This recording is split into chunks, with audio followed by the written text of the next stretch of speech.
அனைவருக்கும் வணக்கம். நான் உங்கள் சங்கர், ஆர்டிசியன் ஸ்டார்பேல் மற்றும் எம்ஐ ஃப்ரான்ச்சைசி கன்சல்டன்ட் மேக்கர். இன்றைக்கி பார்த்திங்கன்னா நம்ம இன்றைக்கி என்ன பார்க்க போகிறோம் அப்படின்னா க்ரெடிபிலிட்டியை பற்றி பார்க்க போகிறோம். க்ரெடிபிலிட்டி அப்படின்றது நம்மளுடைய கஸ்டமராக இருக்கட்டும், நம்மளுடைய பார்ட்னர்களாக இருக்கட்டும், இவங்களுக்குள்ள நம்ம ஏற்படுத்தக்கூடிய நம்பகத்தன்மை அப்படின்றது தான் க்ரெடிபிலிட்டி. இந்த க்ரெடிபிலிட்டியை பற்றி தான் நம்ம இன்றைக்கி கொஞ்சம் இனி அடுத்து வரக்கூடிய 1-2 சப்ஜெக்டுகளை நம்ம அதை பற்றி தான் பார்க்க போகிறோம். அப்போ அதில் ஃபஸ்ட்டு க்ரெடிபிலிட்டி, நம்பகத்தன்மை ஏற்படுத்தக்கூடியதில் ரொம்ப இம்பார்ட்டன்ஸாக இருக்கக்கூடியது நம்பர் 1 என்ன அப்படின்னு பார்த்தீங்கன்னா ட்ரஸ்ட்டு. இந்த ட்ரஸ்ட்டு தான் ரொம்ப முக்கியம்.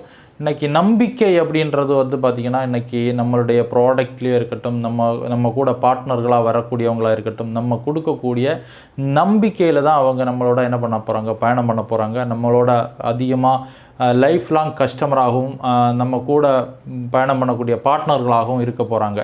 அப்போ அந்த நம்பகத்தன்மை எப்படி ஏற்படுத்துறது? இப்போ உதாரணத்துக்கு இந்த ட்ரஸ்ட்டு பில்டு பண்ணுறதுல பார்த்திங்கன்னா நமக்கு நிறைய சவால்கள் இருக்கும். இன்றைக்கி உதாரணத்துக்கு எக்ஸாம்பிள் சொல்ல போனால், இன்றைக்கி நம்ம கஸ்டமருடைய சைட்லேருந்து நம்மளை கொஞ்சம் திங்க் பண்ணுங்கள். இப்போ எக்ஸாம்பிள் நம்ம ஒரு பஸ் ஸ்டாப்லேயோ இல்லை ஒரு ரயில்வே ஸ்டேஷன்லேயோ நம்ம போயிட்டுருக்கும்போது நம்மக்கிட்ட ஒருத்தர் ஒரு சேல்ஸ்மேனோ இல்லை ஏதோ ஒரு ப்ராடக்ட் எடுத்துகிட்டு ஒரு முகம் தெரியாத ஒரு நபர் ஒரு பொருளை எடுத்துகிட்டு நம்ம கையில் கொடுத்துட்டு நல்ல பிராண்டடாக இருக்கும், இல்லை பிராண்டட் ஒரு வாட்சாக இருக்கலாம், இல்லை ஒரு பேக்காக இருக்கலாம். இந்த மாதிரி நிறைய விஷயங்கள் இன்றைக்கி நிறைய விஷயங்கள் பண்ணுறாங்க இல்லையா? அப்படி பண்ணும்போது நம்ம கையில் நல்ல குவாலிட்டியான ப்ராடக்டாக கூட இருக்கலாம், அது நல்ல பிராண்டட் பொருளாக கூட இருக்கலாம். ஆனாலும் நமக்கு அந்த இடத்துல நம்ம அந்த கஸ்டமர் அந்த மார்க்கெட்டில் விற்கக்கூடிய அந்த பிராண்டட் ப்ராடக்டை விட 10 மடங்கு, ஒருவேளை 10 மடங்கு கம்மியாக கூட நமக்கு அந்த பொருளை அவர் விலை சொல்லலாம். இருந்தாலும் நம்ம அந்த நபர்கிட்ட என்ன பண்ண மாட்டோம், வாங்க மாட்டோம். மேக்சிமம் மக்கள் வாங்க மாட்டாங்க. காரணம் என்ன அப்படின்னா, அந்த நபருக்கு மேலே நமக்கு என்ன இல்லை, நம்பிக்கை இல்லை, ட்ரஸ்ட் இல்லை. அந்த ஒரு காரணம் நிச்சயமாக இன்றைக்கி நம்ம நல்ல பொருளாக இருந்தால் கூட நம்ம வாங்காமல் இருக்கிறோம் அப்படின்னா அதுக்கு காரணம் அந்த பொருளை கொடுக்குற நபர்களுக்கு மேலே இருக்கக்கூடிய அந்த ட்ரஸ்ட்டு இல்லாததுனால தான். அதே போல் தான் நம்மளுடைய கஸ்டமர்கிட்ட நம்ம ட்ரஸ்ட்டை பில்டு பண்ணிட்டோம் அப்படின்னா நம்மளுடைய ப்ராடக்டாக இருக்கட்டும், நம்மளுடைய ஆப்பர்ச்சுனிட்டியாக இருக்கட்டும், எதுவானாலும் ஈஸியாக என்ன பண்ணலாம், நம்மளால் கொடுக்க முடியும். அப்போ ட்ரஸ்ட்டு ரொம்ப முக்கியம். ஒரு க்ரெடிபிலிட்டியாக நம்மளுடைய பிஸ்னஸில் ஒரு க்ரெடிபிலிட்டி வேணும், ஒரு நம்பகத்தன்மை வேணும்னா அதுக்கு ரொம்ப மஸ்ட்டு ட்ரஸ்ட்டு பில்டு பண்ணுறது தான் நம்பர் 1. இந்த ட்ரஸ்ட்டு பில்டு பண்ணுறதுல இன்னொரு விஷயம் இருக்குது. இன்றைக்கி பார்த்தீங்கன்னா எம்பதி, அதாவது நிறைய பேர் சிம்பதி மூலமாக ட்ரஸ்ட்டு பில்டு பண்ணுவாங்க. சிம்பதி வேறு, எம்பதி வேறு. சிம்பதி அப்படின்றது நம்ம மேலே பரிதாபம், அதாவது அவங்களுக்கு நம்ம மேலே ஒரு பரிதாப உணர்வு ஒரு சிம்பதின்னு சொல்லுவாங்க இல்லையா?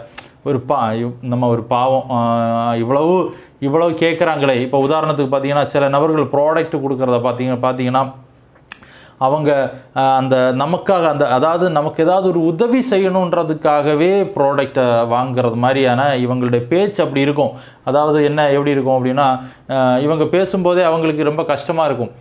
ரொம்ப கஷ்டப்பட்டு சேல்ஸ் பண்ணுறாங்க போல இருக்குது. பேக்கில் தூக்கிட்டு வேர்வை வடிய அந்த ஸ்வெட்டிங்கோடு போய் உட்காந்து பேசி எப்படியாச்சும் இந்த பொருளை கொடுத்தா தான் நம்ம சொல்லுவாங்க நம்ம வீட்டில் அடுப்பு எரியும் அப்படின்ற மாதிரி அந்த ஒரு ஃபீல் அந்த கஸ்டமருக்கு கொடுத்தாச்சு அப்படின்னா அவங்க அந்த பொருளை வாங்கக்கூடிய மெத்தட், அந்த வாங்கக்கூடிய விஷயம் எப்படி இருக்கும் அப்படின்னா சிம்பதியில் வாங்குறது மாதிரி இருக்கும்.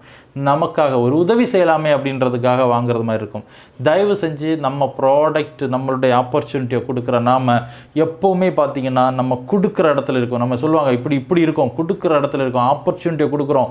ப்ராடக்ட்ன்றது ஒரு மிகப்பெரிய ஆயுர்வேதம். அதாவது நாளைக்கு அவங்களுக்கு எந்த விதமான ஒரு பிரச்சனைகள் இல்லாமல், ஒரு செலவுகளை ஏற்படுத்தாமல் அவங்க வாழ்க்கையில் சந்தோஷமாக ஆரோக்கியமாக இருக்கிறதுக்கு உண்டான பொருட்களை அவங்களுக்கு அறிமுகப்படுத்தணும். அப்போ நம்ம எப்போவுமே இப்படி தான் இருக்கணுமே தவிர அவங்கக்கிட்ட என்ன பண்ணிடக்கூடாது, இப்படி போயிடக்கூடாது. சிம்பதியை க்ரியேட் பண்ணி நம்ம ப்ராடக்ட்டோ நம்மளுடைய ஆப்பர்ச்சுனிட்டியோ கொடுக்கக்கூடாது. எம்பதி அப்படின்றது பார்த்திங்கன்னா எம்பதிக்கு எக்ஸாம்பிள் யார் அப்படின்னு பார்த்தீங்கன்னா டாக்டர்ஸ். இன்றைக்கி ஒரு நல்ல டாக்டர்ஸ், இன்றைக்கி எக்ஸாம்பிள் ஒரு டாக்டர்ஸ்கிட்ட போகிறாங்க அப்படின்னா நிறைய டைப்பில் டாக்டர்ஸ் இருப்பாங்க.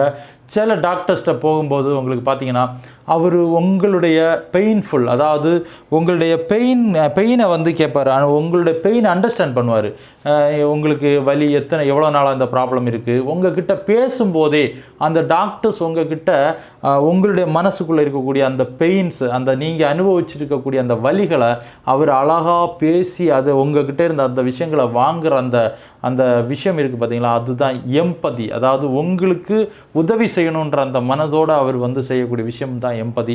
அப்படிப்பட்ட ஒரு விஷயத்தை உங்களால் கிரியேட் பண்ண முடிஞ்சுது, கஸ்டமர்கிட்ட கிரியேட் பண்ண முடிஞ்சதுன்னா உங்களுக்கு பவர்ஃபுல்லாக இந்த பிஸ்னஸை அழகாக ரொம்ப ரொம்ப வேகமாகவும் ரொம்ப க்ரோத்ஃபுல்லாகவும் உங்களால் கொண்டு போக முடியும். அப்போ நம்ம டாப்பிக்கில் பார்த்தது வந்து நம்பகத்தன்மைக்கு ரொம்ப ரொம்ப இம்பார்ட்டன்ஸு. ட்ரஸ்ட்டு வந்து பில்டு பண்ணுறது, அந்த ட்ரஸ்ட்டிலேயே அந்த நம்பிக்கையை உருவாக்குறதுலேயே ரொம்ப ரொம்ப இம்பார்ட்டன்ஸான விஷயம் எம்பத்தியில் உருவாகணுமே தவிர சிம்பதியில் உருவாகக்கூடாது.